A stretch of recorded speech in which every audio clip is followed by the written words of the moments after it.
So ಈ idli chutney sambar so ಇದು ನಮ್ಮ ಆರೋಗ್ಯಕ್ಕೆ ಎಷ್ಟು ಒಳ್ಳೆಯದು, ಹೇಗೆ ಒಳ್ಳೆಯದು? ಹೋಟೆಲ್ಗಳಲ್ಲೆಲ್ಲ ಈನೋ ಅಥವಾ ಸೋಡಾ ಹಾಕಿ ಅವ್ರೇನು ಮಾಡೋದು, ಫರ್ಮೆಂಟ್ ಮಾಡೋದು. ಆಮೇಲೆ ಕೆಲವರು ಕೈಯಲ್ಲಿ ಚೆನ್ನಾಗಿ ಅದನ್ನು ತಿರುವಿದ ಮೇಲೆ ಎಲ್ಲ ಕೈ ಆಡಿಸ್ತಾರಲ್ಲ, ಆಡಿಸಿದಾಗ ಚೆನ್ನಾಗಿ ಹುದುಗುವಿಕೆ ಚೆನ್ನಾಗಾಗುತ್ತೆ, ಫರ್ಮೆಂಟ್ ಆಗುತ್ತೆ. ಕೆಲವ್ರದಕ್ಕೆ ಆಗೋದಿಲ್ಲ. ಕಾರಣ ಏನು ಅಂತಂದರೆ ಲಿವರ್ಗೆ ಕ್ಲಾಕು, ಕಿಡ್ನಿಗೆ ಕ್ಲಾಕು, ಎಲ್ಲದಕ್ಕೂ ಒಂದೊಂದು ಮೈಕ್ರೋ ಕ್ಲಾಕ್ಗಳಿದೆ. ದೇಹಕ್ಕೆಲ್ಲ ಒಂದು ಕ್ಲಾಕ್ ಇದೆ. ಆ ಕ್ಲಾಕ್ ನಾವು ಜಾಸ್ತಿ ಎಷ್ಟು ಅರ್ಥ ಮಾಡ್ಕೋತೀವಿ ಅಷ್ಟು ಬೆಟರ್. ಅಷ್ಟು ಬೆಟರ್. ಈಗ ನೀವು ಈ ನಮ್ಮ ತೆಂಗಿನಕಾಯಿ ನಿಜವಾಗ್ಲೂ ಕಲ್ಪವೃಕ್ಷ ಅಂತ ಏನಕ್ಕೆ ಹೇಳ್ತಾರೆ ಅಂದರೆ ಅದರಲ್ಲಿ ಲಾರಿಕ್ ಆ್ಯಸಿಡ್ ಅಂತ ಒಂದಿದೆ. ಈ ಲಾರಿಕ್ ಆ್ಯಸಿಡ್ ಅನ್ನೋದು ತಾಯಿಯ ಎದೆ ಹಾಲಿನಲ್ಲಿ ಇರುವಂಥ ಒಂದು ಅಂಶ.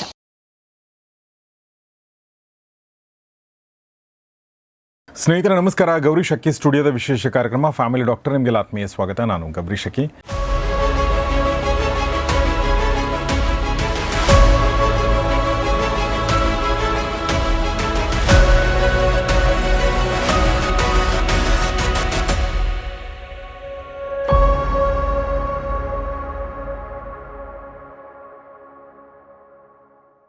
ಫ್ಯಾಮಿಲಿ ಡಾಕ್ಟರ್ ಕಾರ್ಯಕ್ರಮದಲ್ಲಿ ನಮ್ಮೊಂದಿಗಿದ್ದಾರೆ ನಮ್ಮ ನೆಚ್ಚಿನ ಡಾಕ್ಟರ್ ಅಲ್ಲದ ಡಾಕ್ಟರ್ ಇವರು. ಯಾಕೆಂದರೆ ಇವರು ಔಷಧ ಕೊಡುವಂಥ ಡಾಕ್ಟರ್ ಅಲ್ಲ, ಬದಲಾಗಿ ಔಷಧ ಬಗ್ಗೆ ರಿಸರ್ಚ್ ಮಾಡುವಂಥ ಡಾಕ್ಟರ್. ಅವರೇ ನಮ್ಮ ಡಾಕ್ಟರ್ ಮಾಲಿನಿಯ ಸುತ್ತೂರು. ಬನ್ನಿ ಅವ್ರನ್ನ ಸ್ವಾಗತಿಸೋಣ. Madam, welcome to the show. ನಮಸ್ತೆ. ನಮಸ್ತೆ ಸರ್. ಮಾಲಿನಿಯವರು ನಿಮ್ಗೆ ಗೊತ್ತಿರೋ ಹಾಗೆ ಮೈಸೂರು ಯೂನಿವರ್ಸಿಟಿಯ ಅಂದರೆ ಮಾನಸ ಗಂಗೋತ್ರಿಯ ಡಿಪಾರ್ಟ್ಮೆಂಟ್ ಆಫ್ ಜೆನೆಟಿಕ್ಸ್ ಮತ್ತು ಜೊನೋಮಿಕ್ಸ್ ಇದರಲ್ಲಿ ಅವರು HOD ಆಗಿ ವಿಭಾಗದ ಮುಖ್ಯಸ್ಥೆಯಾಗಿ ಕೆಲಸ ಮಾಡ್ತಾಯಿದ್ದಾರೆ, ಸಂಶೋಧಕಿಯಾಗಿ ಮತ್ತು ವಿಜ್ಞಾನಿಯಾಗಿ ಕೆಲಸ ಮಾಡ್ತಾಯಿದ್ದಾರೆ. ಅವರು ಡಾಕ್ಟರ್ ಅಲ್ಲ, ಅದು ಭಾಳ ಜನರಿಗೆ ಗೊತ್ತಿಲ್ಲ, ಹೀಗಾಗಿ ಅದನ್ನು ಹೇಳ್ತಾ ಇದ್ದೀನಿ. ಪ್ರೊಫೆಸರ್. ಓಕೆ. ಆದರೆ PhD ಮಾಡಿದ್ದಾರೆ, ಹೀಗಾಗಿ ಡಾಕ್ಟರ್ ಕೂಡ ಹೌದು. ಆದರೆ ಆ ಥರ ಡಾಕ್ಟರ್ ಅಲ್ಲ. ಮೊದಲನೇದಾಗಿ ಈ ಕಾರ್ಯಕ್ರಮ ಶುರು ಮಾಡೋಕ್ಕಿಂತ ಮುಂಚೆ ಒಂದು ಮಾತನ್ನು ಹೇಳಬೇಕಾದ್ರೆ ಅದೇನಂದರೆ ಅದು ಅಭಿನಂದನೆಗಳನ್ನ ಸಲ್ಲಿಸಬೇಕು ಮೇಡಮ್ಗೆ. ಯಾಕೆಂದರೆ ಗೌರಿ ಶಕ್ಕಿ ಸ್ಟುಡಿಯೋ ಮತ್ತು ಫಿನಿಕ್ಸ್ ಮಾರ್ಕೆಟಿಂಗ್ ಸರ್ವಿಸಸ್ ಅರ್ಪಿಸಿದಂಥ ಶೀ ಪವರ್ ಅವಾರ್ಡ್ಸ್ನ ಮೊದಲ ವರ್ಷದ ವಿಜೇತ ಅವರು. ಹೀಗಾಗಿ ಮೇಡಮ್, ನಿಮ್ಮೆಲ್ಲರ ಪರವಾಗಿ ನಾನು ಅವರಿಗೆ ಅಭಿನಂದನೆ ಸಲ್ಲಿಸ್ತೀನಿ. ಓಕೆ. ನಮ್ಮ ಟೀಮ್ ಏನೊಂದು ಬಂದಿತ್ತು ಅದರಲ್ಲಿ ಕೆಲವೊಂದೆಲ್ಲ ಡಿಸ್ಕಷನ್ ಆಗ್ತಿದ್ವು. ಕೆಲವೊಂದು ಆ ಜೂರಿ ನನಗೆ ಹೇಳಿದರು, ಏನು ಡಿಸ್ಕಷನ್ ಇಲ್ಲದೆ ಎಸ್ ಇವ್ರಿಗೆ ಕೊಡಬೇಕು ಅಂತ ಅಂದ್ಕೊಂಡಿದ್ದು ನಿಮ್ಮಂತ ಕೆಲವೊಬ್ರಿಗೆ ಮಾತ್ರ. ಸೊ ಹೀಗಾಗಿ ಕಂಗ್ರ್ಯಾಚುಲೇಷನ್ಸ್. ಸೊ ಮೇಡಮ್ ತುಂಬ ಚೆನ್ನಾಗಿ ಮಾತಾಡಿದರೆ ಅವತ್ತು, ಅದೆಲ್ಲ ಕೂಡ ನೀವು ನೋಡ್ಬೋದು ಗೌರಿ ಶಕ್ಕಿ ಸ್ಟುಡಿಯೋದಲ್ಲಿ. ಅದನ್ನು ಕೆಲವೇ ದಿನಗಳಲ್ಲಿ ಅಪ್ಲೋಡ್ ಮಾಡ್ತೀವಿ. ಆದರೆ ಇವತ್ತು ನಾನು ಮಾತಾಡ್ಬೇಕು ಅಂದ್ಕೊಂಡಿರೋದು ಏನಂದರೆ, ಅದು ನಮ್ಮ ದಿನನಿತ್ಯದ ಒಂದು ತಿಂಡಿ. ಅದೇನೆಂದರೆ ಇಡ್ಲಿ ವಡೆ ಸಾಂಬಾರು ಅಥವಾ ಇಡ್ಲಿ ಚಟ್ನಿ ಸಾಂಬಾರು. ನಾವು ವಾರಕ್ಕೆ ಒಂದು ದಿನ ಆದರೂ ಕೂಡ ಹೊರಗಡೆ ಹೋಗಿ ಏನಾದ್ರು ತಿನ್ಬೇಕನ್ಸುತ್ತೆ ಅಂದರೆ ಒಂದು ಇಡ್ಲಿ ವಡೆ ಸಾಂಬಾರು ತಿನ್ಬೇಕನ್ಸುತ್ತೆ, ಇಲ್ಲಾಂದರೆ ಮಸಾಲೆ ದೋಸೆ ತಿನ್ಬೇಕನ್ಸುತ್ತೆ. ಅದು ಎಸ್ಪೆಷಲಿ ಸಿಟಿಗಳಲ್ಲಿರುವಂಥವ್ರಿಗೆ. ನನಗೆ ಅದು ಬೆಂಗಳೂರು ಮೈಸೂರಿನಲ್ಲಂತೂ ಅದು ಒಂಥರ ಸ್ಟೇಪಲ್ ಫುಡ್ ಅದು. ಸೊ ಈ ಇಡ್ಲಿ ಚಟ್ನಿ ಸಾಂಬಾರು ಇದು ನಮ್ಮ ದಿನನಿತ್ಯದ ಆಲ್ಮೋಸ್ಟ್ ದಿನನಿತ್ಯದ ಆಹಾರ ಆಗಿದೆ ಹೊರಗಡೆ ಬಂದರೆ. ಸೊ ಇದು ನಮ್ಮ ಆರೋಗ್ಯಕ್ಕೆ ಎಷ್ಟು ಒಳ್ಳೆಯದು, ಹೇಗೆ ಒಳ್ಳೆಯದು, ಅದರ ಬಗ್ಗೆ ಮಾತಾಡೋದು. ಸರ್, ಮೊದಲನೇದಾಗಿ ತಾವು ಪ್ರಶಸ್ತಿಯ ಬಗ್ಗೆ ಹೇಳಿದ್ರಿ.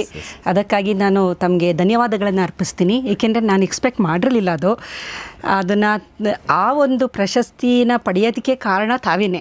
ಏಕೆಂದರೆ ನನಗೆ ನಿಮ್ಮ ಗೌರಿ ಶಕ್ಕಿ ಸ್ಟುಡಿಯೋದಲ್ಲಿ ಅವಕಾಶಗಳನ್ನು ಮಾಡಿಕೊಟ್ರಿ. ಆಮೇಲೆ ನಿಮ್ಮ ಟೀಮ್ ಎಲ್ಲರೂ ಅಷ್ಟೇ ಬಹಳ ಚೆನ್ನಾಗಿ ನನಗೆ ಮೊದಲಿಂದ ಕೋಆಪ್ರೇಟ್ ಮಾಡ್ಕೊಂಡು ಬಂದರು. ಅವರೆಲ್ಲರಿಗೂ ನಾನು ಕೃತಜ್ಞಳಾಗಿದ್ದೀನಿ. ಜೊತೆಯಲ್ಲಿ ನಮ್ಮ ವೀಕ್ಷಕರು, ಅವರ ಒಂದು ಪ್ರೀತಿ ವಿಶ್ವಾಸ ನಿಜವಾಗ್ಲೂ ತುಂಬ ನನಗೆ ದೊಡ್ಡ ಅವಾರ್ಡು ಅದೇನೇ ಸರ್. ಅವರು ಒಳ್ಳೊಳ್ಳೆ ಕಾಮೆಂಟ್ಸ್ ಹಾಕ್ತಾರೆ. ಆಮೇಲೆ ಕೆಲವರು ನನಗೆ ಕಾಂಟ್ಯಾಕ್ಟ್ ಮಾಡ್ತಾರೆ, ಮೈಸೂರಲ್ಲಿರೋರು ಕೆಲವರು ನನ್ನ ಡಿಪಾರ್ಟ್ಮೆಂಟಿಗೆ ಬರ್ತಾರೆ. ಅದೆಲ್ಲ ನೋಡಿದಾಗ ನನಗೆ ನಿಜವಾಗ್ಲೂ ತುಂಬ ಸಂತೋಷ ಆಗ್ತಾ ಇದೆ. ಎಲ್ಲ ಪ್ರಶಸ್ತಿಗಿನ್ನ ದೊಡ್ಡದು ಅವರ ಒಂದು ಅಭಿಮಾನ ಇದೆಯಲ್ಲ, ಅದು ಎಲ್ಲದಕ್ಕಿಂತ ದೊಡ್ಡದು ಅಂತ ಅನಿಸುತ್ತೆ. ಹಾಗಾಗಿ ಇಂಥ ಒಂದು ವೇದಿಕೆನ ಕಲ್ಪಿಸಿಕೊಟ್ಟ ತಮಗೆ ನಾನು ಮೊದಲನೇದಾಗಿ ಧನ್ಯವಾದಗಳನ್ನು ಅರ್ಪಿಸ್ತಾ ಇದ್ದೀನಿ. ಈಗ ತಾವು ಕೇಳಿದ ಪ್ರಶ್ನೆ, ಮೊದಲನೇದಾಗಿ ನನಗೆ ಸಾಮಾನ್ಯವಾಗಿ ನಮ್ಮ ಅಡುಗೆ ಮನೆ ನೋಡಿದಾಗ, ಏಕೆಂದರೆ ನಾನು ತುಂಬ ರಿಸರ್ಚ್ ರಿಲೇಟೆಡೇ ನಾನು ಎಲ್ಲ ಹೇಳೋದು. ತುಂಬ ಎಕ್ಸ್ಪರಿಮೆಂಟ್ಸ್ಗಳು ಮಾಡ್ತೀವಿ, ಲ್ಯಾಬ್ರೇಟ್ರಿಗಳು ಮತ್ತು ನ್ಯಾಷನಲ್ ಇಂಟರ್ನ್ಯಾಷನಲ್ ಅಂಥ ಒಂದು ಸಂಸ್ಥೆಗಳಲ್ಲಿ ಎಲ್ಲ ಪ್ರಯೋಗಾಲಯಗಳಿಗೆ ಹೋಗಿ ನಾನು ಎಲ್ಲ ನೋಡಿದಾಗ ನನಗನ್ಸುತ್ತೆ ನಮ್ಮ ಅಡುಗೆ ಮನೆಯೇ ಒಂದು ಮೈಕ್ರೋಬಯಾಲಜಿ ಲ್ಯಾಬ್ ಅಂತ. ಈಗ ಮೈಕ್ರೋಬಯಾಲಜಿ ಅಂದರೆ ಸೂಕ್ಷ್ಮಾಣು ಜೀವಿಗಳ ಬಗ್ಗೆ ಸ್ಟಡಿ ಮಾಡ್ತಾರಲ್ಲ, ಮೈಕ್ರೋಬಯಾಲಜಿ ಅಂತ ಒಂದು ವಿಭಾಗ ಇದೆ. ಅದನ್ನು ನೋಡಿದಾಗ ನಮ್ಮ ಅಡುಗೆ ಮನೆಯೇ ಒಂದು ಮೈಕ್ರೋಬಯಾಲಜಿ ಲ್ಯಾಬ್ ಅನಿಸುತ್ತೆ.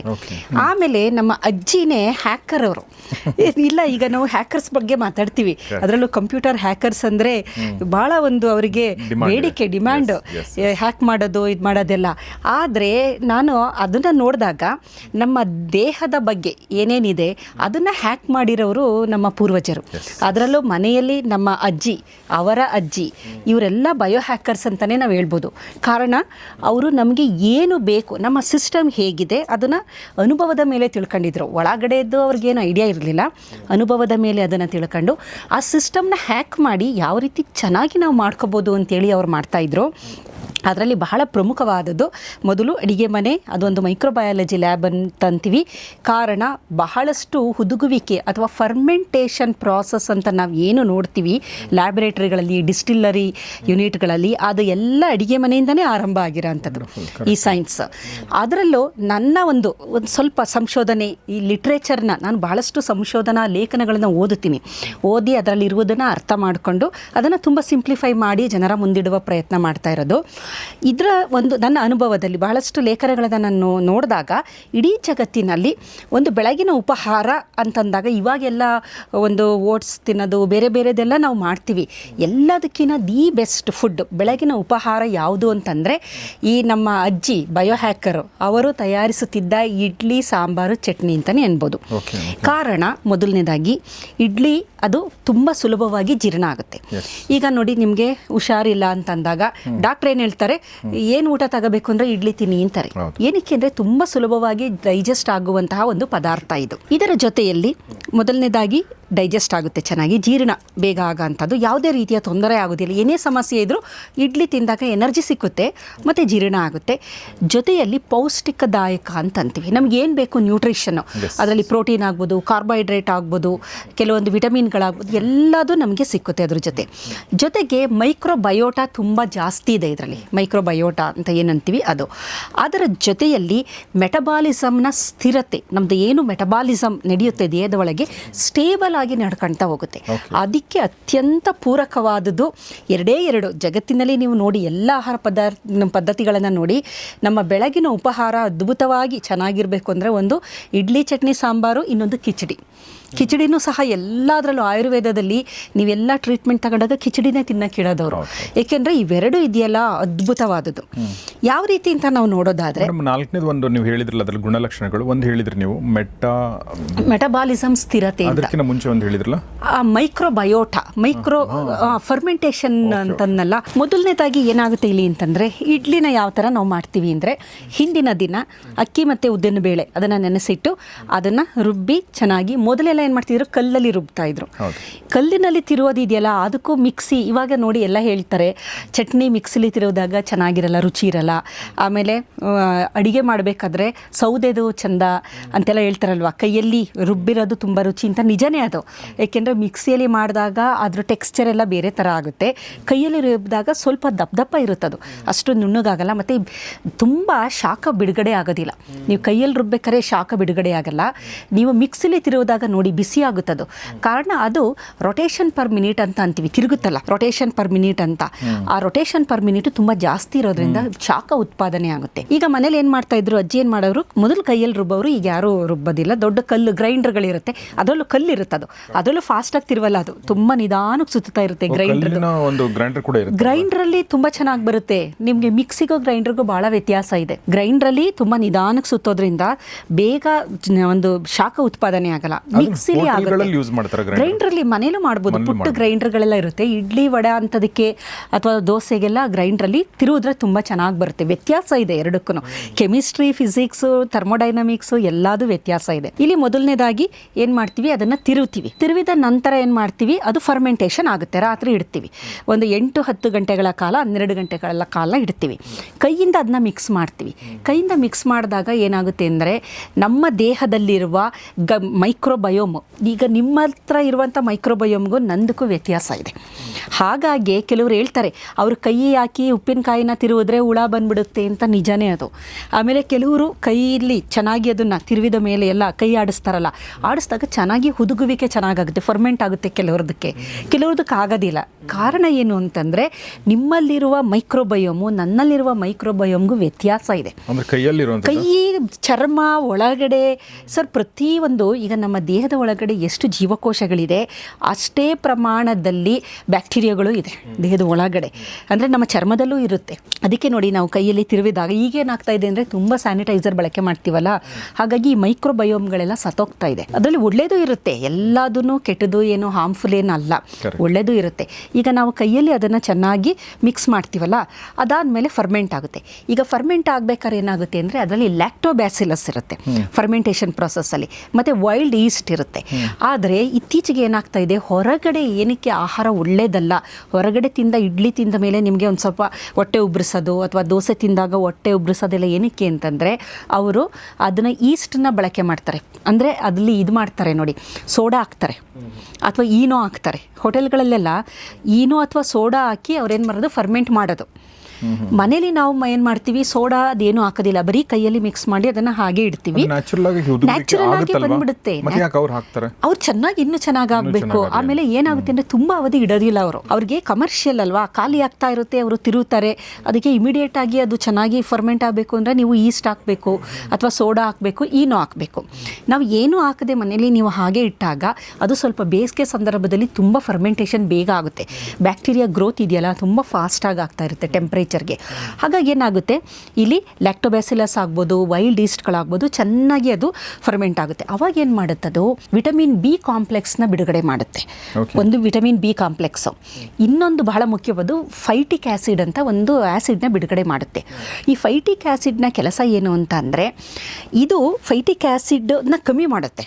ಈ ಬ್ಯಾಕ್ಟೀರಿಯಾಗಳಿರುತ್ತಲ್ಲ, ಫೈಟಿಕ್ ಆ್ಯಸಿಡ್ನ ಕಮ್ಮಿ ಮಾಡಿದಾಗ ಏನಾಗುತ್ತೆ, ನಮ್ಮ ಆಹಾರದಲ್ಲಿರುವಂತಹ ಐರನ್ ಆಗ್ಬೋದು, ಜಿಂಕ್ ಆಗ್ಬೋದು, ದೇಹದಲ್ಲಿ ಮೆಟಬಲೈಸ್ ಚೆನ್ನಾಗಾಗುತ್ತೆ.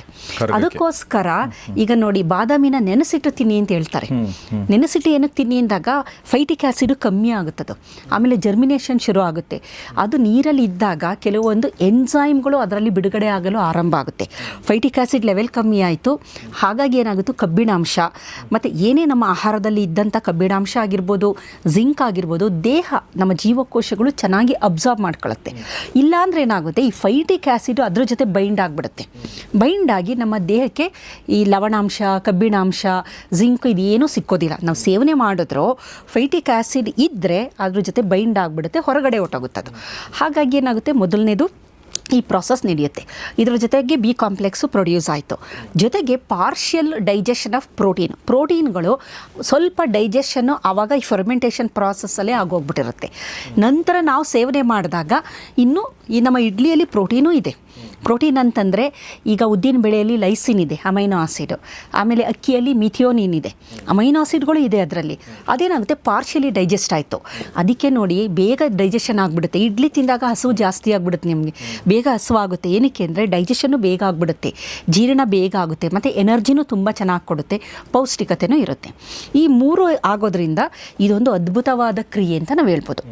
ಮತ್ತು ಇಡ್ಲಿ ಅಂತ ನಾವಂದಾಗ ಅದರಲ್ಲಿ ಮುಖ್ಯವಾಗಿ ಸ್ಟಾರ್ಚ್, ಅಕ್ಕಿ ಹಾಕಿರ್ತೀವಲ್ವ, ಅದು ಸ್ಟಾರ್ಚು. ಮೊದಲೆಲ್ಲ ಏನು ಮಾಡ್ತಾಯಿದ್ರು ಅಂದರೆ ಬಿಳಿ ಅಕ್ಕಿ ಬದಲು ಕೆಂಪು ಅಕ್ಕಿ ಹಾಕ್ತಾಯಿದ್ರು, ಅದರಲ್ಲಿ ನಿಮಗೆ ಫೈಬರ್ಸ್ಗಳು ಇರ್ತಿತ್ತು.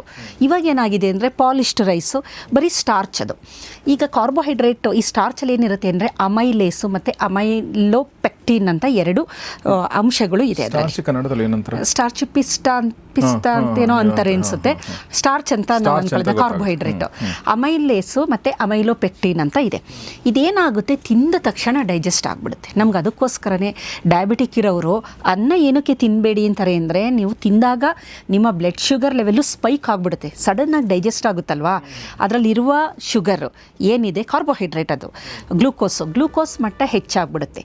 ನೀವು ಅದೇ ರಾಗಿ, ಜೋಳ ಎಲ್ಲ ತಿಂದಾಗ ಫೈಬರ್ ಜಾಸ್ತಿ ಇರುತ್ತೆ, ನಿಧಾನವಾಗಿ ಅದು ಡೈಜೆಸ್ಟ್ ಆಗೋದ್ರಿಂದ ನಿಮಗೆ ಈ ಬ್ಲಡ್ ಗ್ಲೂಕೋಸ್ ಲೆವೆಲು ಸ್ಪೈಕ್ ಆಗೋದಿಲ್ಲ.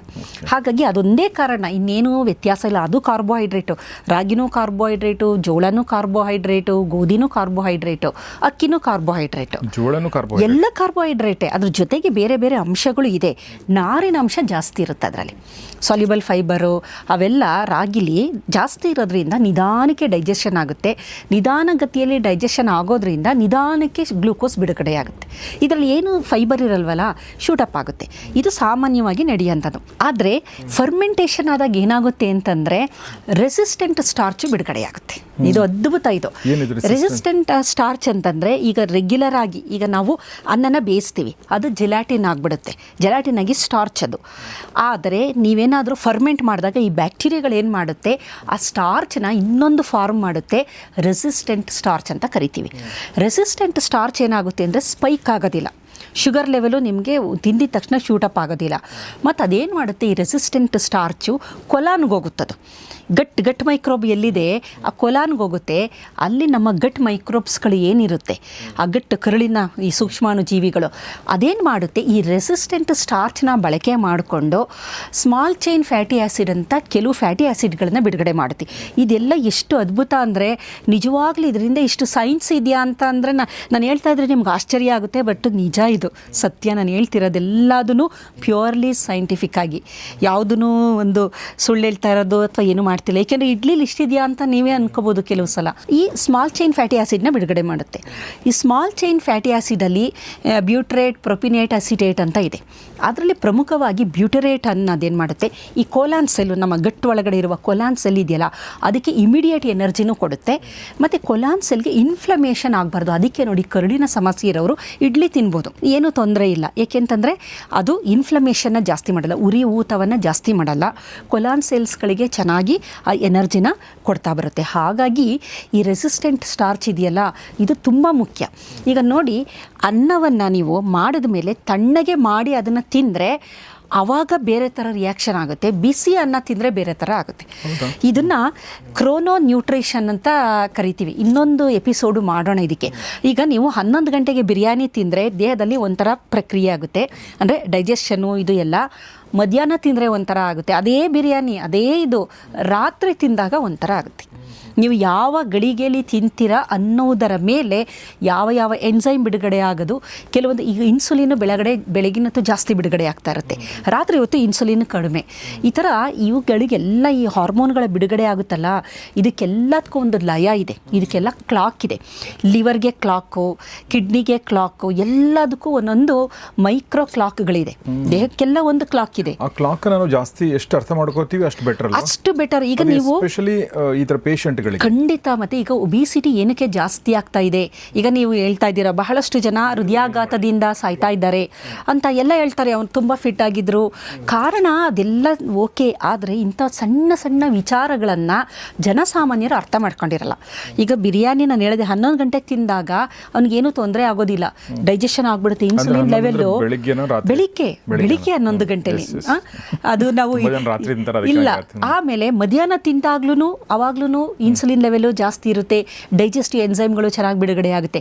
ಅದೇ ಬಿರಿಯಾನಿನ ನೀವು ರಾತ್ರಿ ತಿಂದಾಗ ಬೇರೆ ಥರನೇ ನಿಮಗೆ ಇನ್ಸುಲಿನ್ ರೆಸಿಸ್ಟೆನ್ಸ್ ಆಗುತ್ತೆ, ಇನ್ಸುಲಿನ್ ಪ್ರಮಾಣ ಕಡಿಮೆ ಇರುತ್ತೆ, ಗ್ರೆಲಿನ್ ಪ್ರಮಾಣ ಅದು ಹಸುವನ್ನು ಇದು ಮಾಡೋ ಅಂಥದ್ದು ಅದು ಕಡಿಮೆ ಆಗಿರುತ್ತೆ, ಲೆಪ್ಟಿನ್ ಪ್ರಮಾಣ ಲೆಪ್ಟಿನ್ ರೆಸಿಸ್ಟೆಂಟ್ ಆಗುತ್ತೆ. ಸೊ ಒಬಿಸಿಟಿ ಡೆವಲಪ್ ಆಗುತ್ತೆ. ಅಯ್ಯೋ ಇದೆಲ್ಲ ಒಂದು ಬ್ರಹ್ಮಾಂಡ ಸರ್. ಇದ್ರ ಬಗ್ಗೆ ಇನ್ನೊಂದು ಸಲ ಒಂಥರ ಡೀಟೇಲಾಗಿ ನಾನು ಮಾತಾಡ್ತೀನಿ. ಏಕೆಂತಂದರೆ ಇದನ್ನು ನೀವೇನಾದ್ರು ತಿಳ್ಕೊಂಬಿಟ್ರೆ ತುಂಬ ಚೆನ್ನಾಗಿ ಹ್ಯಾಕಿಂಗ್ ಅನ್ನಲ್ಲ, ನಾವು ನಮ್ಮ ದೇಹವನ್ನು ನಾವೇ ಹ್ಯಾಕ್ ಮಾಡ್ಕೊಂಡು ಯಾವ ರೀತಿ ಆರೋಗ್ಯ ಪಡಿಬೋದು ಅಂತೇಳಿ ನಾವೇ ಮಾಡ್ಕೋಬೋದು. ಬಯೋ ಹ್ಯಾಕರ್ಸ್ಗಳು ನಾವೇ ಆಗ್ಬಿಡ್ಬೋದು. ಹಾಗಾಗಿ ಈಗ ಇಡ್ಲಿಯಲ್ಲಿ ಈ ಥರ ರೆಸಿಸ್ಟೆಂಟ್ ಸ್ಟಾರ್ಚ್ ಇರೋದ್ರಿಂದ ಅದು ಒಳ್ಳೆಯದು. ಮತ್ತು ಅನ್ನವನ್ನು ತಣ್ಣಗೆ ಮಾಡಿ ತಿಂದಾಗ, ಮತ್ತು ಆಲೂಗೆಡ್ಡೆಯನ್ನು ನೀವು ತಣ್ಣಗೆ ಫ್ರಿಜ್ಜಲ್ಲಿಟ್ಟು ಆಮೇಲೆ ತಗೊಂಡು ಅದನ್ನು ಬಳಕೆ ಮಾಡಿದ್ರೆ ರೆಸಿಸ್ಟೆಂಟ್ ಸ್ಟಾರ್ಚ್ ಅದು, ಬಿಸಿಯಾಗಿರೋದನ್ನ ತಿಂದರೆ ಸಾಲ್ಯುಬಲ್ ಸ್ಟಾರ್ಚ್ ಅದು. ಎರಡು ವ್ಯತ್ಯಾಸ. ನೀವು ನಮ್ಮ ಒಳಗಡೆ ಏನು ವ್ಯತ್ಯಾಸ ಅಂತಂದರೆ ಈಗ ಅದೇನಾಗುತ್ತೆ ಅಂದರೆ ಕೂಲಿಂಗ್ ಆದಾಗ ಜೆಲಾಟಿನೈಸೇಷನು ಆಗೋದಿಲ್ಲ. ಅದು ಆ ಒಂದು ಕೆಮಿಸ್ಟ್ರಿ ಇದೆಯಲ್ಲ ಅನ್ನೋದು ಅದು ಚೇಂಜ್ ಆಗಿಬಿಡುತ್ತೆ. ಅವಾಗ ಏನಾಗುತ್ತೆ, ಇಡ್ಲಿ ಒಳ್ಳೇದು. ಈ ಇಡ್ಲಿ ತಿಂತೀವಲ್ಲ ಅದು ತಣ್ಣಗೆ ಮಾಡಿ ತಿನ್ನಬೇಕು, ತಣ್ಣಗೆ ಮಾಡಿ ತಿನ್ನೋಂಥದ್ದು. ರುಚಿ ಆದರೆ ಕೆಲವು ನೋಡಿ ರುಚಿ ಅಂತ ನಾವು ಹೋಯ್ತು ಅಂತಂದರೆ ಈ ಕಾಂಪ್ರಮೈಸ್ ಆಗಬೇಕು. ಅದಕ್ಕೋಸ್ಕರ ಅನ್ನ ಬೇಡ, ಹೋಗ್ಲಿ ಬಿಡಿ, ಇಡ್ಲಿ ತಿನ್ಬೋದಲ್ವ ನಾವು. ಇಡ್ಲಿ ನೀವು ಬೇಯಿಸಿದ್ರು ಏನಾಗುತ್ತೆ, ಅದು ಇಡ್ಲಿನ ಬಿಸಿನೇ ತಿನ್ನಿ ಏನಾಗಲ್ಲ. ಏಕೆಂದರೆ ಆಲ್ರೆಡಿ ನೀವು ಫರ್ಮೆಂಟ್ ಆದಾಗ ರೆಸಿಸ್ಟೆಂಟ್ ಸ್ಟಾರ್ಚ್ ಡೆವಲಪ್ ಆಗೋಗ್ಬಿಟ್ಟಿರುತ್ತೆ. ಆಮೇಲೆ ನೀವು ಬೇಯಿಸಿದಾಗ ಈ ಬ್ಯಾಕ್ಟೀರಿಯಾಗಳು ಸತ್ತೋಗುತ್ತೆ. ಇಲ್ಲಿ ಬ್ಯಾಕ್ಟೀರಿಯಾಗಳೇನು ಇರೋದಿಲ್ಲ, ನಿಮಗೆ ಪ್ರೊಬಯೋಟಿಕ್ಕು ಆ ಥರ ಏನೋ ನಮಗೆ ಸಿಕ್ಕಲ್ಲ. ಆದರೆ ಆಲ್ರೆಡಿ ಅದೇನು ಮಾಡಿಬಿಡುತ್ತೆ, ಒಂದಷ್ಟು ಕ್ರಿಯೆನ ಮಾಡಿ ಮುಗಿಸ್ಬಿಟ್ಟಿರುತ್ತೆ, ಅದೆಲ್ಲ ಅದರಲ್ಲಿ ಇರುತ್ತೆ. ಸೊ ಆಮೇಲೆ ಇದರ ಜೊತೆಯಲ್ಲಿ ಇಡ್ಲಿಯಲ್ಲಿ ಏನಿರುತ್ತೆ, ಉದ್ದಿನಬೇಳೆ ಇರುತ್ತೆ, ಲೈಸಿನ್ ಅಮೈನೋ ಆಸಿಡ್, ಅಕ್ಕಿ ಇರುತ್ತೆ, ಮಿಥಿಯೋನಿನ್ ಅಮೈನೋ ಆಸಿಡ್. ಆಸಿಡು. ಇವೆರಡು ಕಾಂಬಿನೇಷನ್ನಲ್ಲಿ ಕಂಪ್ಲೀಟು ಅಮೈನೋ ಆಸಿಡು ನಮ್ಮ ದೇಹಕ್ಕೆ ಏನು ಬೇಕು ಕಂಪ್ಲೀಟ್ ಪ್ಯಾಕೇಜ್ ಥರ ನಮಗೆ ಸಿಕ್ಕುತ್ತೆ. ಹಾಗಾಗಿ ನಮ್ಮ ದೇಹಕ್ಕೆ ಏನೇನು ಪೂರಕವಾಗಿ ಬೇಕಾಗಿರುತ್ತೆ, ಪೌಷ್ಟಿಕತೆ ಅಂತ ನಾವೇನು ಹೇಳ್ತೀವಿ ಅದೆಲ್ಲ ನಮಗೆ ಅಲ್ಲಿ ದೊರಕ್ತು. ಸೊ ಇಡ್ಲಿ ಜೊತೆ ನಾವೇನು ಮಾಡ್ತೀವಿ, ಸಾಂಬಾರು ಎಂಥ ಒಂದು ಅದ್ಭುತ ಅಂತಂದರೆ ಅದರಲ್ಲಿ ಎಲ್ಲ ಒಗ್ಗರಣೆ ಹಾಕ್ತಾರಲ್ಲ, ಅದರಲ್ಲಿ ಸಾಸಿವೆ ಹಾಕಿರ್ತಾರೆ, ಕರಿಬೇವಿನ ಸೊಪ್ಪು ಹಾಕಿರ್ತಾರೆ, ಇಂಗು ಹಾಕಿರ್ತಾರೆ, ಜೀರಿಗೆ ಹಾಕಿರ್ತಾರೆ, ಪೆಪ್ಪರ್ ಹಾಕಿರ್ತಾರೆ. ಪೆಪ್ಪರ್ ಬಗ್ಗೆ ನಾನು ಹೇಳಿದ್ದೀನಿ, ಕರಿಮೆಣಸು, ಮತ್ತು ಸಾಂಬಾರು ಮಾಡಿದಾಗ ಅರಿಶಿನ ಹಾಕಿರ್ತಾರೆ. ಕರ್ಕ್ಯುಮಿನ್ ಇದೆ, ಕರ್ಕ್ಯುಮಿನ್ನು ಪೆಪ್ಪರು ಸೇರ್ಕೊಂಡ್ಬಿಟ್ರೆ ಬಯೋ ಅವೈಲಬಿಲಿಟಿ ಚೆನ್ನಾಗಾಗುತ್ತೆ. ಕರ್ಕ್ಯುಮಿನ್ನು ದೇಹಕ್ಕೆ ನಮ್ಮ ಬ್ಲಡ್ ಬ್ರೈನ್ ಬ್ಯಾರಿಯರ್ನ ಕ್ರಾಸ್ ಮಾಡುತ್ತೆ. ಕರ್ಕ್ಯುಮಿನ್ ಅರಿಶಿನ ಇದೆಯಲ್ಲ ಒಂದು ಅದ್ಭುತ, ಅದು ನಮ್ಮ ಬ್ಲಡ್ ಬ್ರೈನ್ ಬ್ಯಾರಿಯರ್ ಅಂತಿದೆ, ಅದನ್ನು ಕ್ರಾಸ್ ಮಾಡಿ ಮೆದುಳಿಗೆ ಹೋಗಿ ಅಲ್ಲಿರುವ ನರಕೋಶದಲ್ಲಿ ಶೇಖರಣೆಯಾಗುವ ವಿಷಗಳನ್ನು ತೆಗೆದಾಕ್ತೆ. ಅದಕ್ಕೋಸ್ಕರ ಭಾರತೀಯರಿಗೆ ಈಸ್ಟರ್ನ್ ಪಾರ್ಟ್ ಅಂತ ನಾವೇನು ಹೇಳ್ತೀವಿ, ಇಲ್ಲಿ ಈ ಅಲ್ಝೈಮರು, ಪಾರ್ಕಿನ್ಸನ್ನು, ಆಮೇಲೆ ಮರೆಗುಳಿತನ ಇದೆಲ್ಲ ಸ್ವಲ್ಪ ಕಡಿಮೆ. ಆದರೆ ವೆಸ್ಟರ್ನರ್ಸ್ಗೆ ಇದೆಲ್ಲ ಜಾಸ್ತಿ. ಕಾರಣ ಏನು ಅಂತಂದರೆ ಇದು ಒನ್ ಆಫ್ ದ ಫ್ಯಾಕ್ಟರ್, ಇದೇ ಮುಖ್ಯ ಅಂತ ಹೇಳ್ತಿಲ್ಲ. ಈ ಅರಿಶಿಣದ ಬಳಕೆ ನಾವು ಎಷ್ಟು ಮಾಡ್ತಾ ಬರ್ತೀವಿ, ಅದು ಆ್ಯಂಟಿ ಮೈಕ್ರೋಬಿಯಲ್ಲು, ಆ್ಯಂಟಿ ಫಂಗಲ್, ಆ್ಯಂಟಿ ವೈರಲ್ಲು, ಆ್ಯಂಟಿ ಕ್ಯಾನ್ಸರಸ್ ಅದು. ಏಕೆಂದರೆ ಕರ್ಕ್ಯುಮಿನ್ ಇದೆಯಲ್ಲ ಅದೊಂದು ಅದ್ಭುತ, ಅದ್ರ ಬಗ್ಗೆ ಮಾತಾಡಿದ್ದೀವಲ್ಲ ನಾವು. ಹಾಗಾಗಿ ಈ ಕರ್ಕ್ಯುಮಿನ್ನ ಚೆನ್ನಾಗಿ ನಮ್ಮ ದೇಹ ತಗೋಬೇಕು ಅಂತಂದರೆ ಪೆಪ್ಪರಿನ್ ಬೇಕು. ಅದಕ್ಕೆ ಪೆಪ್ಪರ್, ಕರಿಮೆಣಸು, ಪೆಪ್ಪರಿನ್ ಅಂತಿದೆಯಲ್ಲ 2000% ಬಯೋ ಅವೈಲಬಿಲಿಟಿ ಜಾಸ್ತಿ ಮಾಡುತ್ತೆ ಅಂತ ಸಂಶೋಧನಾ ಗ್ರಂಥಗಳು ಹೇಳುತ್ತೆ. ಅಂದರೆ ದೇಹನ ಹೀರ್ಕೊಳ್ಳೋದದು ತುಂಬ ಹೊತ್ತದೇನು ಮಾಡುತ್ತೆ, ಲಿವರ್ಗೆ ಹೋಗುತ್ತಲ್ಲ. ಈಗ ಕರ್ಕ್ಯುಮಿನ್ನು ಲಿವರ್ಗೆ ಹೋಗುತ್ತೆ ಅಂತ ಇಟ್ಕೊಳ್ಳಿ, ಲಿವರ್ ಎನ್ಸೈಮ್ ಏನು ಮಾಡಿಬಿಡುತ್ತೆ, ಇಮಿಡಿಯೇಟಾಗಿ ಮೆಟಬಲೈಸ್ ಮಾಡಿಬಿಡುತ್ತೆ. ಅದೊಂದೇ ಆದರೆ ನೀವು ಪೆಪ್ಪರಿನ್ ಸೇರ್ಕೊಂಡ್ರೆ ಈ ಪೆಪ್ಪರಿನ್ ಏನು ಮಾಡುತ್ತೆ, ಪೆಪ್ಪರಲ್ಲಿರೋದು ಕರಿಮೆಣಸಿನಲ್ಲಿರುವ ಪೆಪ್ಪರಿನ್ ಕೆಮಿಕಲ್ ಇದೆಯಲ್ಲ ರಾಸಾಯನಿಕ, ಇದೇನು ಮಾಡುತ್ತೆ, ಸಿಪ್ ಜೀನ್ ಅಂತ ಇದೆ ನಮ್ಮ ಲಿವರಲ್ಲಿ, ಸಿಪ್ ಜೀನ್ ಅಂತ ಒಂದು ಜೀನ್ ಎಕ್ಸ್ಪ್ರೆಸ್ ಆಗುತ್ತೆ, ಅದ್ರ ಜೊತೆ ಬೈಂಡ್ ಆಗಿಬಿಡುತ್ತೆ. ಬೈಂಡ್ ಆದಾಗ ಕರ್ಕ್ಯುಮಿನು ತುಂಬ ಹೊತ್ತು ಇದ್ದಾಗ ದೇಹ ಅದನ್ನು ಹೀರ್ಕೊಳ್ಳೋಕ್ಕೆ, ಇಲ್ಲ ಅಂದರೆ ದೇಹದಿಂದ ಬೇಗ ಅದು ಹೊರಗಡೆ ಹಾಕ್ಬಿಡುತ್ತೆ. ಹಾಗಾಗಿ ತುಂಬ ಹೊತ್ತು ಇರಬೇಕದು ಕರ್ಕ್ಯುಮಿನು. ಆವಾಗ ನಮ್ಮ ಜೀವಕೋಶಗಳು ಎಲ್ಲದೂ ಕರ್ಕ್ಯುಮಿನ್ನ ತಗೊಂಡು ಅದು ಮೆದುಳಿಗೂ ಹೋಗಿ ರಕ್ತದ ಮುಖಾಂತರ ಮೆದುಳಲ್ಲಿ ಬ್ಲಡ್ ಬ್ರೈನ್ನ ಬ್ಯಾರಿಯರ್ನ ಕ್ರಾಸ್ ಮಾಡಿ ನಮ್ಮ ನರಕೋಶಗಳಿಗೆ ಹೋಗೋದ್ರಿಂದ ಎಷ್ಟು ಸಾಧ್ಯನೋ, ಎಲ್ಲೆಲ್ಲಿ ಸಾಧ್ಯನೋ ಅರಿಶಿಣದ ಬಳಕೆ ಮಾಡಿ, ಜೊತೆಗೆ ಎಲ್ಲೆಲ್ಲಿ ಸಾಧ್ಯನೋ ಅರಿಶಿಣದ ಜೊತೆಗೆ ಪೆಪ್ಪರ್ನು ಬಳಕೆ ಮಾಡಿ. ಈಗ ನಾವು ಒಗ್ಗರಣೆ ಹಾಕ್ತೀವಿ ಸಾಂಬಾರು ಮಾಡಿದಾಗ, ಇಡ್ಲಿ ಸಾಂಬಾರು ಒಗ್ಗರಣೆ ಹಾಕಿದಾಗ ಫ್ಯಾಟ್ ಸೇರ್ತು, ಎಣ್ಣೆ, ಕರ್ಕ್ಯುಮಿನ್ನು ಅದೇ ಅರಿಶಿಣ ಹಾಕಿರ್ತೀವಿ, ಆಲ್ರೆಡಿ ಪೆಪ್ಪರ್ ಹಾಕಿರ್ತೀವಿ, ಜೀರಿಗೆ ಹಾಕಿರ್ತೀವಿ, ಇದರ ಜೊತೆಗೆ ನಾವು ಕರಿಬೇವಿನ ಸೊಪ್ಪು, ಸಾಸಿವೆ, ಇದೆಲ್ಲ ಏನು ಅಂದರೆ ಲಾಟ್ ಆಫ್ ಫೈಟೋ ಕೆಮಿಕಲ್ಗಳು ಏನು ಬೇಕೋ ಅದೆಲ್ಲ ಸಿಕ್ತು. ಜೊತೆಗೆ ಬೇಳೆ ಇರುತ್ತೆ ನಮ್ಮ ಸಾಂಬಾರಲ್ಲಿ, ಪ್ರೋಟೀನು ಅಲ್ಲಿ ಸಿಕ್ತು.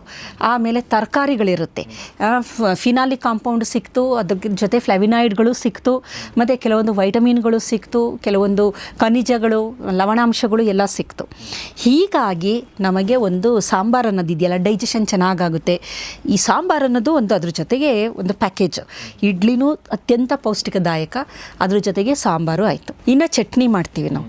ಚಟ್ನಿ ಇಡ್ಲಿ ಬಗ್ಗೆ ನಾವು ಇಷ್ಟೊಂದು ಮಾತಾಡಿದ್ವಿ, ಈಗ ಹೌದು ಇಡ್ಲಿ ಸಾಂಬಾರು ಇದ್ರ ಜೊತೆ ನಾವು ಚಟ್ನಿ ಅನ್ನೋದು ಅದೊಂದು ಅದ್ಭುತ ಅನ್ಬೋದು. ನಮಗೆ ನಿಜವಾಗ್ಲೂ ನಾವು ನಮ್ಮ ಒಂದು ಪದ್ಧತಿಗಳು, ಆಹಾರ ಎಲ್ಲ ಇದೆಯಲ್ಲ, ನಾವು ಯಾವತ್ತು ಇದರಿಂದ ಇರೋ ಏನು ಸೈನ್ಸ್ ಇದೆ, ನಮ್ಮ ಅಡಿಗೆ ಮನೆನ ಯಾವೊಂದು ಎಕ್ಸ್ಪರಿಮೆಂಟಲ್ ಇದನ್ನು ಒಂದು ಪ್ರಯೋಗಾಲಯ ಸರ್ ನಮ್ಮ ಅಡಿಗೆ ಮನೆ.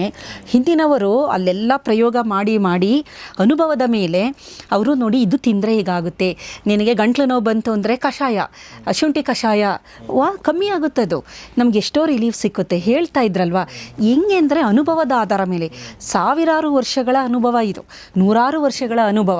ಅದು ಮಾತಿನಿಂದ ಬಾಯಿಂದ ಬಾಯಿಗೆ ಅಜ್ಜಿ ಅವರ ಮಗಳಿಗೆ ಹೇಳ್ಕೊಟ್ಟು, ಮಗಳು ಮೊಮ್ಮಗಳು, ಅಂದರೆ ಒಬ್ಬರಿಂದ ಒಬ್ಬರಿಗೆ ಈ ಒಂದು ನಾಲೆಡ್ಜ್ ಏನಿದೆ, ಈ ನಾಲೆಡ್ಜು ಪಾಸಾನ್ ಆಗಿದೆ. ಇದು ಎಷ್ಟೋ ತಲೆಮಾರುಗಳ ಒಂದು ಪರಿಶ್ರಮ, ಸರಿ ತಪ್ಪುಗಳು ಎಲ್ಲವೂ ಸೇರಿಕೊಂಡು ಅದೆಲ್ಲ ಆಗಿ ಈಗ ನಮಗೆ ಇದು ಸಿಕ್ಕಿದೆ. ಇದರಲ್ಲಿ ಒಳ್ಳೇದೇನಿದೆ ತಗೊಳ್ಳೋಣ, ಕೆಲವು ಮೂಢನಂಬಿಕೆಗಳು ಬೇಡ, ಅದು ನಮಗೆ ಬಿಟ್ಬಿಡೋಣ ಅಷ್ಟೇ.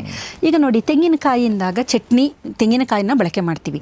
ತೆಂಗಿನಕಾಯಲ್ಲಿ ಮುಖ್ಯವಾಗಿ ಅಲ್ಲಿ ನಾನು ಸ್ಮಾಲ್ ಚೈನ್ ಫ್ಯಾಟಿ ಆ್ಯಸಿಡ್ ಹೇಳಿದೆ, ನಮಗೆ ಇಡ್ಲಿಯಿಂದ ಬಿಡುಗಡೆ ಆಗೋದು ಗಟ್ ಮೈಕ್ರೋಬ್ಸು.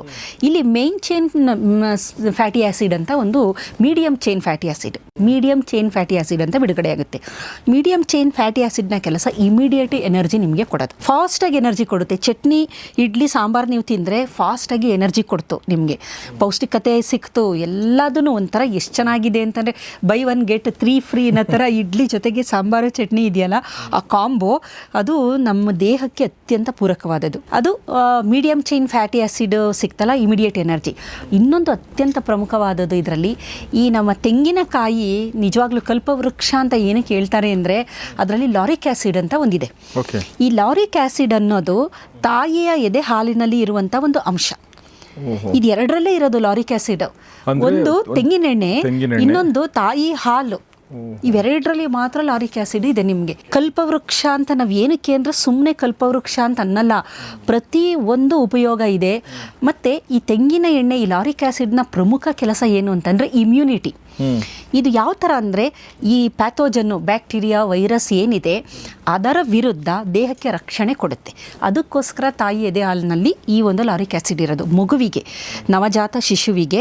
ಅದು ಏಕೆಂದರೆ ಒಳಗಡೆ ಗರ್ಭದಲ್ಲಿ ಸುರಕ್ಷಿತವಾಗಿದ್ದ ಮಗು ಹೊರಗಡೆ ಬಂದ ತಕ್ಷಣ ಈ ಎಲ್ಲ ಸೂಕ್ಷ್ಮಾಣು ಜೀವಿಗಳಿಗೆ ಎಕ್ಸ್ಪೋಸ್ ಆಗುತ್ತೆ. ಅದು ಕುಡಿಯುವ, ಈಗ ಹಾಲು ಕುಡಿಸ್ತಾರೆ, ತಾಯಿಯ ಹಾಲು ಬಿಟ್ಟು ಫೀಡಿಂಗ್ ಬಾಟ್ಲಲ್ಲಿ ಕೊಟ್ಟಾಗ ಅದರಲ್ಲೂ ಅದು ಒಳಗಡೆ ಹೋಗಬಹುದು. ಆಮೇಲೆ ಹೊರಗಡೆ ತಾಯಿಯ ಜೊತೆ ಇದ್ದಾಗಲೂ ಕೆಲವೊಂದು ಮೈಕ್ರೋಬ್ಗಳು ಅದಕ್ಕೆ ಹೋಗ್ಬೋದು. ಗಾಳಿಯಲ್ಲಿ ಎಲ್ಲದರಲ್ಲೂ ಸಂಭವ ಬ್ಯಾಕ್ಟೀರಿಯಾಗಳು ನೀರಲ್ಲಿ ಹೋಗ್ಬೋದು. ಅದು ನಾವು ಎಷ್ಟೇ ಇದು ಮಾಡಿದ್ರೂ ಹೋಗೇ ಹೋಗುತ್ತೆ. ಏಕೆಂದರೆ ನಮ್ಮ ಸುತ್ತಮುತ್ತ ನಮಗೆ ಕಾಣ್ತಾ ಇಲ್ಲ ಅಷ್ಟೇ, ಸುತ್ತಮುತ್ತ ಎಲ್ಲ ಕಡೆ ಈಗ ಈ ಟೇಬಲ್ ಮೇಲೆ ಅದೆಷ್ಟು ಬ್ಯಾಕ್ಟೀರಿಯಾಗಳಿದೆಯೋ ಗೊತ್ತಿಲ್ಲ, ಆ ಥರ ಇದೆ. ಅತ್ಯಂತ ಸೂಕ್ಷ್ಮಾಣು ಜೀವಿಗಳು ಮೈಕ್ರೋಸ್ಕೋಪ್ ಮುಖಾಂತರ ಮಾತ್ರ ನಾವು ನೋಡೋವಂಥದ್ದು. ಈ ಲಾರಿಕ್ ಆ್ಯಸಿಡ್ದು ಬಹಳ ಪ್ರಮುಖವಾದ ಕೆಲಸ ಎಂದರೆ ಮೈಕ್ರೋಬ್ಗಳನ್ನು ಸಾಯಿಸುತ್ತಿದೆ. ಅದಕ್ಕೋಸ್ಕರ ತಾಯಿ ಹಾಲಿನಲ್ಲಿರೋದು. ಮತ್ತು ತೆಂಗಿನ ಎಣ್ಣೆಯಲ್ಲಿ, ತೆಂಗಿನಕಾಯಿಯಲ್ಲಿ ಇದೆ ಇದು. ತೆಂಗಿನ ಹಾಲಲ್ಲೂ ಕೂಡ ತೆಂಗಿನ ಹಾಲು, ತೆಂಗಿನ ಎಣ್ಣೆ. ಈಗ ನಿಮಗೆ ಜ್ಞಾಪಕ ಇದ್ದರೆ ಸಾಮಾನ್ಯ ನೋಡಿ, ಕೋವಿಡ್ ಸಂದರ್ಭದಲ್ಲಿ BM ಹೆಗ್ಡೆ ಇದ್ರಲ್ಲ, ಅವರು ಒಂದು ಮಾತು ಹೇಳಿದ್ರು, ನಿಮಗೆ ಕೋವಿಡ್ ವೈರಾಣುಗಳಿಂದ ನಿಮಗೆ ಸುರಕ್ಷತೆ ಬೇಕು ಅಂದರೆ ತೆಂಗಿನ ಎಣ್ಣೆನ ಮುಖ, ಕೈ, ಕಾಲಿಗೆಲ್ಲ ಹಚ್ಕೊಳ್ಳಿ, ನಿಮಗೆ ಪ್ರೊಟೆಕ್ಷನ್ ಸಿಕ್ಕುತ್ತೆ. ಏಕೆಂದರೆ ತೆಂಗಿನ ಎಣ್ಣೆನ ನಾವು ಹಚ್ಚಿದಾಗ ಅದ್ರ ಮೇಲೆ ಏನಾದರೂ ವೈರಸ್ ಕೂತ್ರೆ ಇಮಿಡಿಯೇಟಾಗಿ ಸತ್ತೋಗುತ್ತದು ಅಂತ. ಏಕೆಂದರೆ ಇದರಲ್ಲಿರುವ ಲಾರಿಕ್ ಆ್ಯಸಿಡ್ ಏನು ಮಾಡುತ್ತೆ, ಈ ಮೈಕ್ರೋಬಿಯಲ್ ಸುತ್ತ ಇರುವ ಎನ್ವಲಪ್ ಇರುತ್ತೆ, ಮೆಂಬ್ರೇನ್ಗಳಿರುತ್ತೆ, ಬ್ಯಾಕ್ಟೀರಿಯಾ ಅಥವಾ ವೈರಸ್ಸು, ಅದನ್ನು ನಾಶ ಮಾಡುತ್ತದೆ. ಅದನ್ನು ನಾಶ ಮಾಡಿ ಆ ಮೆಂಬ್ರೇನ್ ಫ್ಲೂಯಿಡಿಟಿ ಮಾಡಿಬಿಡುತ್ತೆ. ಮೆಂಬ್ರೇನ್ ಸ್ಟ್ರಾಂಗ್ ಇರೋದಿಲ್ಲ, ಅದು ಒಂಥರ ಫ್ರಜೈಲ್ ಆಗಿಬಿಟ್ಟು ಒಡೆದೋದಾಗ ಅದು ಸತ್ತೋಗುತ್ತೆ. ಹಾಗಾಗಿ ನಮಗೆ ಮೈಕ್ರೋಬ್ಗಳಿಂದ ರಕ್ಷಣೆ ಬೇಕು ಅನ್ನೋದಾದರೆ ತೆಂಗಿನೆಣ್ಣೆ, ಅದನ್ನು ತೆಂಗುನ ನಾವು ಸೇವನೆ ಮಾಡಿದಾಗ ಮೈಕ್ರೋಬ್ಗಳಿಂದ ರಕ್ಷಣೆ ಸಿಕ್ತೋ, ಅದ್ರ ಜೊತೆಗೆ ಇಮಿಡಿಯೇಟಾಗಿ ನಮಗೆ ಎನರ್ಜಿ ಸಿಕ್ತೋ. ಹಾಗಾಗಿ ಇಡ್ಲಿ, ಚಟ್ನಿ, ಸಾಂಬಾರು ಅನ್ನೋದಿದೆಯಲ್ಲ, ಒಂದು ಫುಲ್ ಪ್ಯಾಕೇಜು. ಒಂದು ನಮಗೆ ಇಮಿಡಿಯೇಟ್ ಎನರ್ಜಿ ಸಿಕ್ತು, ನಮ್ಮ ದೇಹಕ್ಕೆ ಬೇಕಾಗುವ ಎಲ್ಲ ಪೌಷ್ಟಿಕಾಂಶಗಳು ಸಿಕ್ತು. ಇದರ ಜೊತೆಗೆ ಈ ಫೈಟೋಕೆಮಿಕಲ್ಲು, ನಮ್ಮ ಸಾಂಬಾರಲ್ಲಿರುವಂಥ ತರಕಾರಿಗಳಾಗ್ಬೋದು, ಮಸಾಲ ಪದಾರ್ಥಗಳಾಗ್ಬೋದು, ದೇಹದಲ್ಲಿರುವ ಎಲ್ಲ ವಿಷಯುಕ್ತ ಪದಾರ್ಥಗಳನ್ನು ತೆಗೆದಾಕ್ತು. ಆಮೇಲೆ ಆ್ಯಂಟಿ ಇನ್ಫ್ಲಮೇಟರಿ ಸೈಟೋಕೈನ್ಗಳಿರುತ್ತೆ ನಮ್ಮಲ್ಲಿ, ನಮ್ಮ ಇನ್ಫ್ಲಮೇಟ್ರಿ ಪಾತ್ವೆ, ಆ ಪಾತ್ವೆನ ಡೌನ್ ಮಾಡ್ತು, ಇನ್ಫ್ಲಮೇಷನ್ ಆಗದಿದ್ದ ಹಾಗೆ ಅದನ್ನು ತಡೀತು. ಹಾಗಾಗಿ ಒಳಗಡೆ ನಮಗೆ ಗೊತ್ತಿಲ್ಲದಂತೆ ದೇಹದ ಒಳಗಡೆ ಬೇಕಾದಷ್ಟು ಪಾತ್ವೆಗಳನ್ನು ಆ್ಯಕ್ಟಿವೇಟ್ ಮಾಡುತ್ತೆ, ವಿಷಗಳನ್ನು ತೆಗೆದುಹಾಕುತ್ತೆ. ಈ ಕರ್ಕ್ಯುಮಿನ್ ಮೆದುಳಿಗೂ ಹೋಗಿ ಅಲ್ಲಿರುವ ವಿಷಗಳನ್ನು ತೆಗೆದುಹಾಕುತ್ತೆ. ಹಾಗಾಗಿ ಇಡ್ಲಿ, ಸಾಂಬಾರು, ಚಟ್ನಿ ಇದೆಯಲ್ಲ, ಇದು ಒಂದು ಮೈಕ್ರೋಬಯಾಲಜಿ ಲ್ಯಾಬಲ್ಲಿ ವಿಜ್ಞಾನಿಗಳು ಮಾಡಿ ಕೊಡುವುದನ್ನು ನಮ್ಮ ಪೂರ್ವಜರು, ಅಜ್ಜಿ ಅವರೆಲ್ಲ ಅದನ್ನು ಅಡಿಗೆ ಮನೆಯನ್ನೇ ಒಂದು ಪ್ರಯೋಗಾಲಯ ಅಂತ ಮಾಡಿಕೊಂಡು ಅದನ್ನು ಮಾಡ್ತಾಯಿದ್ರು. ಆಮೇಲೆ ಅವರಿಗೆ ಗೊತ್ತಿತ್ತು ಎಂಥದನ್ನು ನಾವು ಬಳಕೆ ಮಾಡಿದ್ರೆ, ಎಷ್ಟೊತ್ತು ಫರ್ಮೆಂಟ್ ಮಾಡಿದ್ರೆ ಹೇಗಿರುತ್ತೆ ಅಂತ. ಈಗ ನೋಡಿ, ಪ್ರತಿಯೊಂದು ಹೋಟೆಲಲ್ಲಿ ಈಗ ಪ್ರತಿಯೊಬ್ಬರ ಮನೆಯ ಇಡ್ಲಿ ರುಚಿನೂ ಬೇರೆ ಇರುತ್ತೆ. ಪ್ರತಿಯೊಂದು ಹೋಟೆಲ್ನಲ್ಲಿ ಇಡ್ಲಿನೇ ಆಗಿರ್ಬೋದು, ರುಚಿ ಬೇರೆ ಇರುತ್ತೆ. ಏನಕ್ಕೆ ಅಂತಂದರೆ ಆ ಫರ್ಮೆಂಟೇಷನ್ ಪ್ರಾಸೆಸ್. ಈಗ ಇಡ್ಲಿ ಹಿಟ್ಟು ನಿಮಗೆ ಹೊರಗಡೆ ಸಿಕ್ಕುತ್ತಲ್ಲ, ಅದರಲ್ಲಿ ಏನಾಗುತ್ತೆ ಅಂದರೆ ಕಮರ್ಷಿಯಲ್ ಮಾಡಿರ್ತಾರಲ್ಲ, ಅದರಲ್ಲಿ ಏನು ಮಾಡ್ತಾರೆ ಅಂದರೆ ಅವರು ಈನೋ ಬಳಸ್ಬೋದು ಅಥವಾ ಸೋಡಾ ಬಳಸ್ಬೋದು. ಆಮೇಲೆ ಅದರಲ್ಲಿ ಸಿಕ್ಕುವಂತಹ ಈ ಒಂದು ಮೈಕ್ರೋಬಯೋಮ್ಗಳು ಏನಿರುತ್ತೆ ಅದರ ವೈವಿಧ್ಯತೆ ಕಮ್ಮಿ. ಅದು ನಾವು ಮನೆಯಲ್ಲಿ ಮಾಡುವುದರಲ್ಲಿ ಜಾಸ್ತಿ ಇರುತ್ತೆ, ಬೇರೆ ಬೇರೆ ಥರದ್ದೆಲ್ಲ ಇರುತ್ತೆ. ಆದರೆ ನಮಗೆ ರೆಡಿ ಹಿಟ್ಟು ಸಿಕ್ಕುತ್ತಲ್ಲ, ಅದರಲ್ಲಿ ಕಮ್ಮಿ ಇರುತ್ತೆ. ಏನಕ್ಕೆ ಅಂದರೆ ಅವರು ಸ್ವಲ್ಪ ಸ್ಟೆರಿಲೈಸು, ಒಂದು ಸುರಕ್ಷತೆಗೋಸ್ಕರ ಅವ್ರು ಏನು ಮಾಡ್ತಾರೆ, ಹಾರ್ಮ್ಫುಲ್ಲು ಏನು ಸೇರ್ಕೋಬಾರ್ದು ಅಂತ ಸ್ಟೆರಿಲೈಸ್ ಮಾಡಿಬಿಡ್ತಾರೆ. ಸೊ ಹಾಗಾಗಿ ಏನಾಗುತ್ತೆ, ಮತ್ತು ಫ್ರಿಜ್ಜಲ್ಲಿ ಅದನ್ನು ರೆಫ್ರಿಜರೇಟ್ರ್ ಮಾಡ್ತಾರೆ. ಇದೆಲ್ಲ ಮಾಡಿದಾಗ ಫ್ರಿಜ್ಜಲ್ಲಿ ಇಡೋದು, ಮತ್ತು ಒಂದೇ ಸ್ಪೀಷೀಸ್ ಇರುತ್ತೆ. ಈಗ ಲ್ಯಾಕ್ಟೋಬ್ಯಾಸಿಲಸ್ ಅಲ್ಲೇ ನಾವು ಬೇರೆ ಬೇರೆ ಸ್ಪೀಷೀಸ್ ತಗೊಂಡ್ರೆ ಒಂದೇ ಮೊನಾಟನಸ್, ಒಂದೇ ಥರದ್ದು ಇರುತ್ತೆ. ಆದರೆ ಆದರೆ ಅಡಿಗೆ ಮನೆಯಲ್ಲಿ ಏನು ಅಂತಂದರೆ ಎಕ್ಸ್ಪೋಸ್ಡ್ ಹಾಗಾಗಿ ಅಲ್ಲಿ ವೈವಿಧ್ಯಮಯವಾದ ವೈಲ್ಡ್ ಈಸ್ಟ್ಗಳು, ಆಮೇಲೆ ಈ yeast ಅಂದ್ರೆ? ಈಸ್ಟ್ ಅಂತಲೂ ಇದೆ. wild ಅಂದ್ರೆ ವೈಲ್ಡ್ ಅಂದರೆ ಹೊರಗಡೆ ಇರೋಂಥದ್ದು. ನಾವು ಕಂಟ್ರೋಲ್ಡ್ ಅಂತಂದರೆ ಅದರಲ್ಲಿ ಬೇಕಾದಷ್ಟು ಇದೆ. ಸೆಕ್ರೊಮೈಸಿಸ್ ಪಾಂಬೆ, ಸರಿವಿಸಿ, ಆ ಥರ ಎಲ್ಲ ಇದೆ. ಬೇಕರ್ಸ್ ಈಸ್ಟ್ ಅಂತ ಕರಿತೀವಲ್ಲ, ಬೇಕರ್ಸ್ ಈಸ್ಟ್ನ ಯೂಸ್ ಮಾಡ್ತಾರೆ ಹೊರಗಡೆ. ಕಮರ್ಷಿಯಲ್ ಆಗಿ ಮಾಡೋರು ಬೇಕರ್ಸ್ ಈಸ್ಟ್ ಅಂತ ಒಂದು ಸಿಗುತ್ತೆ, ಅದನ್ನು ಯೂಸ್ ಮಾಡ್ತಾರೆ. ಮನೇಲಿ ಈಸ್ಟ್ ಮಾಡೋದಿಲ್ಲ, ಏಕೆಂದರೆ ನಮ್ಮ ಕೈಯಲ್ಲೇ ಇರುತ್ತದೆ. ನಾವು ಹಿಂಗೆ ಅದನ್ನು ಮಿಕ್ಸ್ ಮಾಡಿದಾಗ ಅಲ್ಲಿರೋ ಬ್ಯಾಕ್ಟೀರಿಯಾ, ಈಸ್ಟ್ಗಳು ಎಲ್ಲ ಸೇರಿ, ಗಾಳಿಯಲ್ಲಿರೋದೆಲ್ಲ ಸೇರಿ ಅದು ಚೆನ್ನಾಗಿ ಫರ್ಮೆಂಟ್ ಆಗಿ ಒಂದು ಒಳ್ಳೆ ಪ್ಯಾಕೇಜ್ ನಮಗೆ ಸಿಗುತ್ತೆ. ಹಾಗಾಗಿ ಜಗತ್ತಿನಲ್ಲಿ ತುಂಬ ಒಳ್ಳೆ ನಿಮಗೆ ಬ್ರೇಕ್ಫಾಸ್ಟ್ಗೆ ಇವಾಗೆಲ್ಲ ನಾವು ಏನು ಬೇರೆ ಬೇರೆದನ್ನು ತಿಂತೀವಿ. ಒಂದಷ್ಟು ಹಣ್ಣುಗಳು, ಅದಕ್ಕೆ ಡೇಟ್ಸ್ ಹಾಕ್ಕೊಂಡು ಅದ್ರ ಜೊತೆಗೆಲ್ಲ ಬೇರೆದು ನಾವು ಹಾಕೊಂಡೆಲ್ಲ ತಿಂತೀವಲ್ವ, ಅದಕ್ಕಿಂತ ಇದು ತುಂಬ ಒಳ್ಳೆಯದು. ಇಡ್ಲಿ, ಚಟ್ನಿ, ಸಾಂಬಾರು. ಹಾಗಾಗಿ ನೋಡಿ, ನಮ್ಮ ಹಿಂದಿನವರು ಇದನ್ನೇ ತಿನ್ಕೊಂಬಂದರು. ಯಾವ ಒಬಿಸಿಟಿನೂ ಇರ್ತಿರಲಿಲ್ಲ, ಯಾವ ಹಾರ್ಮೋನ್ದು ತೊಂದರೆಗಳು ಇರ್ತಿರಲಿಲ್ಲ, ಮಧುಮೇಹನೂ ಇರ್ತಿರಲಿಲ್ಲ, ಬ್ಲಡ್ ಶುಗರ್ ಲೆವೆಲ್ ಏನು ಜಾಸ್ತಿ ಆಗೋದಿಲ್ಲ. ಏಕೆ ಅಂತಂದರೆ ಕಾರಣ ಇದು ಫರ್ಮೆಂಟ್ ಆಗಿರೋದ್ರಿಂದ ರೆಸಿಸ್ಟೆಂಟ್ ಸ್ಟಾರ್ಚ್ ಇರುತ್ತೆ ಇದರಲ್ಲಿ. ಸೊ ಅಲ್ಲಿಗೆ ಇಡ್ಲಿ ತಿನ್ನೋಕ್ಕೆ ಮತ್ತೊಂದು ಕಾರಣ ಸಿಕ್ಕಂಗಾಯ್ತು ನಮಗೆ. ನಾವು ಇಡ್ಲಿ ತಿಂತೀವಿ ಹೆಂಗೂ ಓಕೆ, ಆದರೆ ಇನ್ನೂ ಸ್ವಲ್ಪ ಜಾಸ್ತಿ ತಿನ್ನೋಕ್ಕೆ, ಜಾಸ್ತಿ ಕಡೆ ಎಕ್ಸ್ಪ್ಲೋರ್ ಮಾಡೋಕ್ಕೆ, ಮನೇಲಿ ಜಾಸ್ತಿ ಮಾಡೋಕ್ಕೆ ಬೇಸಿಕಲಿ ಕಾರಣ ಸಿಕ್ಕಂಗಾಯಿತು. ಆದರೆ ಇಡ್ಲಿ ಜೊತೆಗೆ ಚಟ್ನಿ, ತೆಂಗಿನಕಾಯಿ ಚಟ್ನಿ ಮತ್ತು ಸಾಂಬಾರ್ ಅಂತ ನಾವು ಏನು ಕರಿತೀವಿ, ಅದನ್ನು ಮಾತ್ರ ಮಿಸ್ ಮಾಡಬೇಡಿ. ಅವೆಲ್ಲವೂ ಸೇರಿಕೊಂಡ್ರೆ ಅದೊಂದು ಒಳ್ಳೆ ಕಾಂಬಿನೇಷನ್. ಅಷ್ಟು ಹೇಳ್ತಾ ಇವತ್ತಿನ ಎಪಿಸೋಡ್ ಮುಗಿಸೋದಿನಿ. ಸೊ ಇದನ್ನೆಲ್ಲ ಹೇಳಿದಂತೆ ಡಾಕ್ಟರ್ ಮಾಲಿನಿ ಅವರಿಗೆ ಧನ್ಯವಾದಗಳನ್ನ ಹೇಳ್ತಾ, thank you very much madam. Idli ಜೊತೆಗೆ ನಿಮ್ಮ ಅನುಭವಗಳನ್ನ ದಯವಿಟ್ಟು ಕಮೆಂಟ್ ಬಾಕ್ಸಲ್ಲಿ ತಿಳಿಸಿ. ನಿಮಗೆ ಫಾರ್ ಎಕ್ಸಾಂಪಲ್ ಬೆಂಗಳೂರು, ಮೈಸೂರಿನವರಾಗಿದ್ದರೆ ಅಥವಾ ಬೇರೆ ಕಡೆಯವರಾಗಿದ್ದರೆ ನಿಮಗೆ ಎಲ್ಲಿ ಇಡ್ಲಿ ಇಷ್ಟ, ಯಾರು ಮನೇಲಿ ಮಾಡಿರೋಂಥ ಇಡ್ಲಿ ಯಾವ ಥರದ್ದು ಇಷ್ಟ ಅನ್ನೋದನ್ನು ದಯವಿಟ್ಟು ತಿಳಿಸಿ. ಮತ್ತು ನಿಮ್ಮಲ್ಲಿ ಏನಾದರೂ ಬೇರೆ ಥರದ ಇಡ್ಲಿಗಳು ಮಾಡ್ತಾ ಇದ್ದರೆ ಓಕೆ, ಆ ಥರದ್ದೇನಾದರೂ ನಿಮ್ಮ ಸಂಪ್ರದಾಯದಲ್ಲಿದ್ದರೆ, ನಮ್ಗೆ ಗೊತ್ತಿಲ್ಲದಿರೋಂಥದ್ದಿದ್ದರೆ ಅದನ್ನು ಕೂಡ ತಿಳಿಸಿ. ನೋಡ್ತಾರೆ ಗೌರಿಶಿಕ್ ಸ್ಟುಡಿಯೋ, ನೋಡ್ತಾರೆ ಫ್ಯಾಮಿಲಿ ಡಾಕ್ಟರ್ ಕಾರ್ಯಕ್ರಮ. ನಮಸ್ಕಾರ.